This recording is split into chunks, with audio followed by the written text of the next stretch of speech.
about 9 o'clock is when we'd start our job.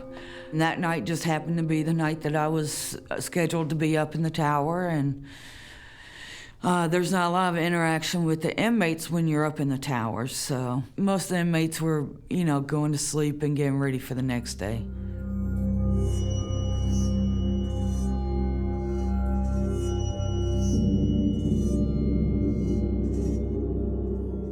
Officer Jason was in the tower with me that night. He's a good kid. He's 21, he's new. Jason and I were talking when a buzz came over the speaker, and a buzz usually lets us know that somebody's at the gate that needs to be popped through. And we do this only for the officers. We don't do it for the inmates.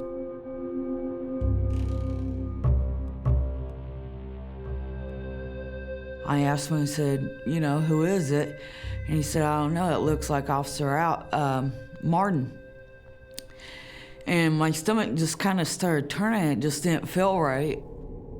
So here comes up this officer, so we think, and he rears back with a 30-inch industrial paddle that kind of looks like a spatula, but they're used in the kitchens for stirring and everything. And he, looks at me and said, "Oh, you got complacent," and rears back and hits Jason upside the head, crushing his eye orbital.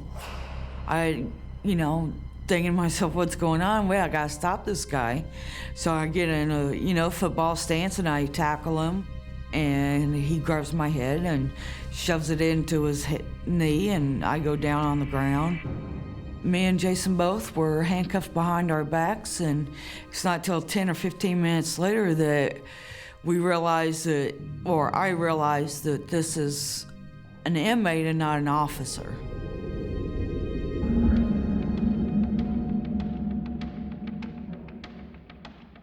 Of course, I get handcuffed first, and Jason's screaming, and he's yelling, and he's bleeding.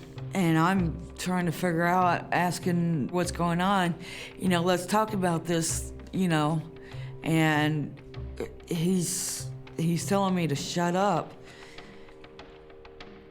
And then he grabs the gun that was unloaded and the bullets in the magazine, and he starts putting the bullets into the magazine.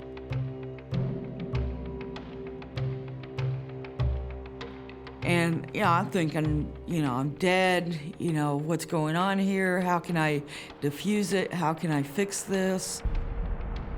After he gets the gun loaded, he made several phone calls to an inmate in the kitchen, inmate Coy.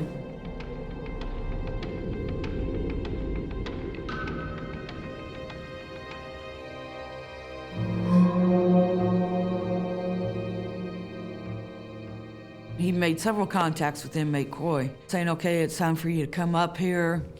And me and Jason were forced downstairs with the AR-15 at our backs and our heads.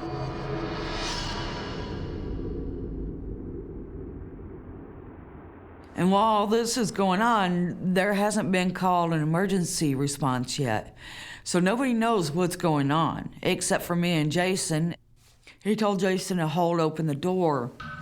And so I'm laying there next to Jason. I'm like, the door's being held open. Inmate Wassner's firing rounds from the AR-15 into the yard. He's covering the yard, firing shots at other officers to allow his partner, inmate Coy, to make it from the kitchen to the tower. And I'm going, this is not good. And please don't hit any other officers. I hope that this inmate can't shoot right. He got his partner, inmate Coy, to get into the tower, and then the door shuts. And what I remember of the academy is that, if you're taken hostage, there's no negotiating. So what does that tell you? Okay, I'm dead. They're not going to negotiate for my life.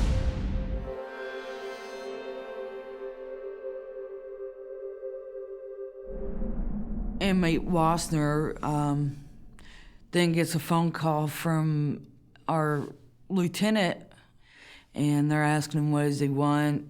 Let's resolve this. And of course, inmate Wassner's going, nah, we want something different. I'm not sure yet, but we'll let you know. Inmate Wassner was kind of paranoid, thinking that, snipers will start shooting. So inmate Wassner forced me to take off my pants. Well, he took off my pants and my boots and tossed them over to inmate Coy and said, go downstairs and get these clothes on so that they don't know who you are. So while inmate Coy was downstairs changing in my clothes, inmate Wassner had me and Jason in the corner, and Jason's going in and out of consciousness, and Wassner decides that, he's gonna sexually assault me.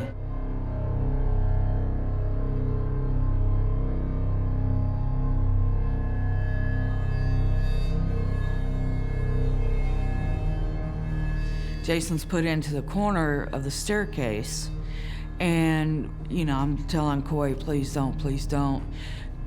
You don't want to do this. I'm thinking of everything I can. And needless to say, I got sexually assaulted by inmate Coy.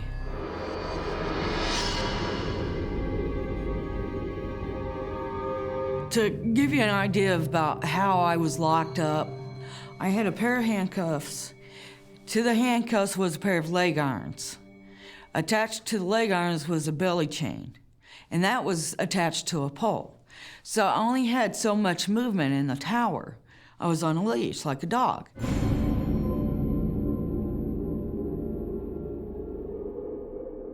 I awoke to Wassner telling me that Jason's gonna be released, and what they're planning on doing is getting a bunch of food and some supplies in exchange for his release. It's like, wait, I'm a female. I've been raped. I'm a single mom. I should be the one going home, not him.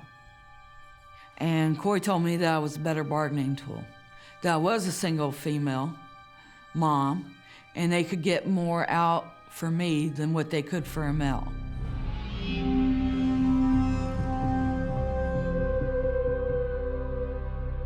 Inmate Wassner's telling me that today's the day, they're gonna end this, but if they don't follow the rules, we'll just keep it going. One of Wassner's last and final demands was for 2 steak dinners. They wanted a 12-pack of Heineken and a large cheese crust stuffed pizza. Well, they were finally talked down to 2 beers. That was their last and final demands.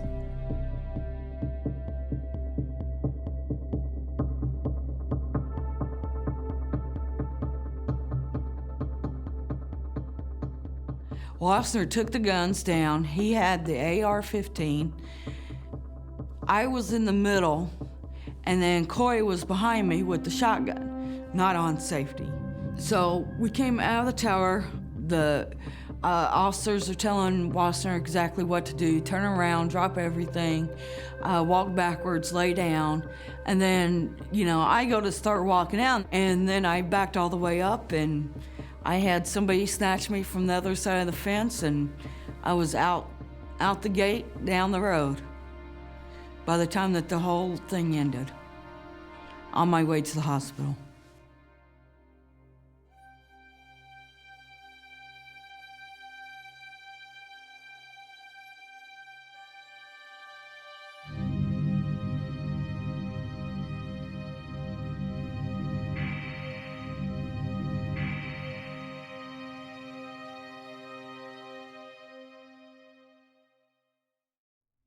I survived because I look at myself as a survivor and not a victim.